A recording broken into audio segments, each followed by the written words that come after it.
दोस्तों ये है गुजरात के दाहोद जिले का रणधीकपुर गांव। इस गांव में ही बिल्किस बानो रहती थी और इस गांव में ही रहते थे 11 लोग जिन्होंने बिल्किस के साथ बलात्कार किया था। ये सामने जो घर देख रहे हैं कोने पर, ये बिल्किस बानो का घर होता था। अब चलिए इस रास्ते पर जैसे ही आप मुड़ेंगे, रास्ते में धीरे धीरे आपको आरोपियों के घर भी मिलेंगे। ये जो रास्ता जा रहा है वो आरोपियों के घर तक जा रहा है। आइए मेरे साथ, मैं उनके घर तक आपको लेकर चलता हूं। साथ ही ये जो स्टोरी थी, ये जो घटना थी, वारदात थी, वो भी बताता हूं। दरअसल 2002 में गुजरात में रणधीकपुर गांव में गैंगरेप हुआ था बिल्किस बानो के साथ। उस वक्त बिल्किस 5 महीने की गर्भवती थी और इसमें जो आरोपी थे वो थे राधेश्याम शाही, जसवंत चतुराभाई नाई, केशु भाई वदानिया, बका भाई वदानिया, राजीव भाई सोनी, रमेश भाई चौहान, शैलेश भाई भट्ट, विपिन चंद्र जोशी, गोविंद भाई नाई, मितेश भट्ट और प्रदीप मोढ़िया।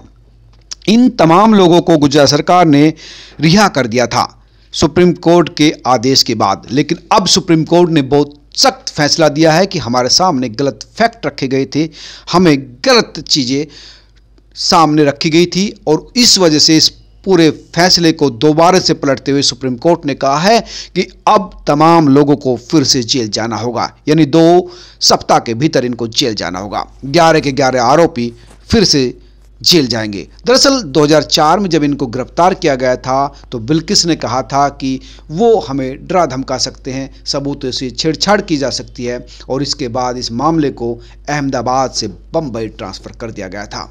अब तमाम आरोपियों को फिर से जेल जाना होगा। ये एक आरोपी का घर है। इस घर को देखकर आप आरोपियों की आर्थिक सामाजिक हालत को समझ सकते हैं, जान सकते हैं।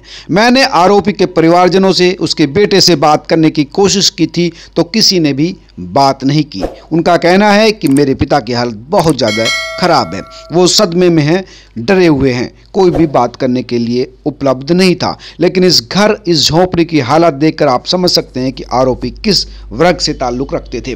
लेकिन सुप्रीम कोर्ट ने जो फैसला दिया है उससे साफ जाहिर हो गई है कि इनको फिर से जेल जाना होगा। हालांकि अब ये देखना होगा कि इस फैसले के बाद गुजरात सरकार का या केंद्र सरकार का क्या स्टैंड रहता है। मामले पर सुनवाई करने के बाद, फैसला देने के बाद सुप्रीम कोर्ट ने क्या कहा उसकी बात कर लेते हैं।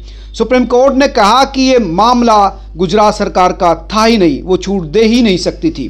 साथ ही सुप्रीम कोर्ट ने कहा कि बिल्किस बानो केस के दोषियों की रिहाई के खिलाफ याचिकाओं को सुनना जाना चाहिए, यानी ये सुनवाई के योग है। साथ ही सुप्रीम कोर्ट ने कहा कि 13 मई 2022 के जिस आदेश में सुप्रीम कोर्ट ने गुजरात सरकार को रिहाई पर विचार को कहा था, वह दोषियों के भौतिक तथ्यों को दबाकर दी गई थी, भ्रामक तथ्य बनाकर दी गई थी, यानी सरकार ने गलत तथ्य सामने रखे थे।